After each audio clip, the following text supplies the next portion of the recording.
Chris, it is a bombshell revelation. George could be out of his prison cell as early as next week, and he doesn't even know it yet. George Powell has served 10 years of a 28-year sentence for armed robbery. He's always maintained his innocence, and now the highest court in the state says George will have another chance to prove it. How do I stay sane? You don't. Life behind these walls has been a challenge for George Powell. He spent more than a decade behind bars convicted of armed robbery, but spends his days trying to prove his innocence, and now he's finally getting another shot. This is really happening. I'm really in prison for something I did not have anything to do with. In 2009, George was convicted of armed robbery of a Killeen 7-Eleven. False testimony from a jailhouse informant helped put him away, but it's also what is helping his case now.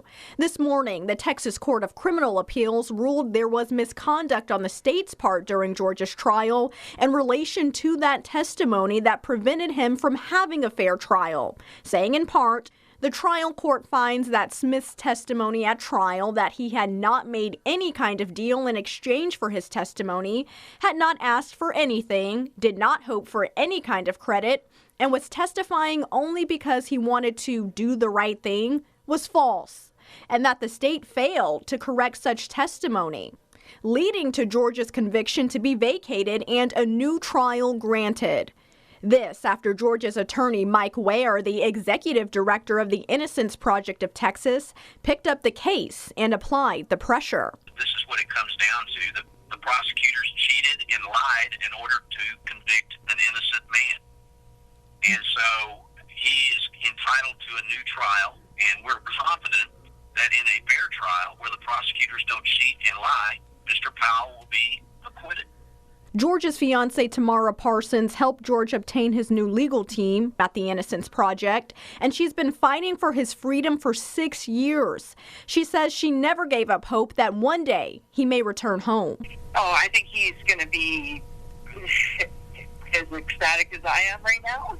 He wants to start a business. It's been 6 years now for me, and that's a long time to be waiting and hoping, and it's a good day. But they just kept pointing us towards George. All of this coming just 48 hours before a Netflix series covering George's case premieres to 150 million subscribers around the world. It focuses on junk science and how it can lead to wrongful convictions. In George's case, an eyewitness described the robber as 5'6".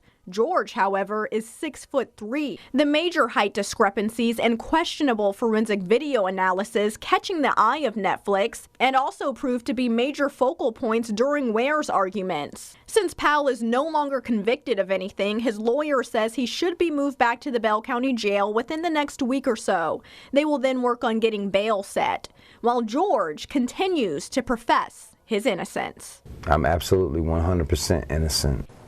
We asked Bell County District Attorney Henry Garza if he really is going to try George's case for a second time. He says yes, that is the plan. In response to that, George's attorney Mike Ware says he wonders if it will be fair this time around, and says if the DA's office doesn't recuse itself from the case, the defense will file a motion to do so. Ware also says they will file a motion for reconsideration of the actual innocence claims within the next 15 days. Chris.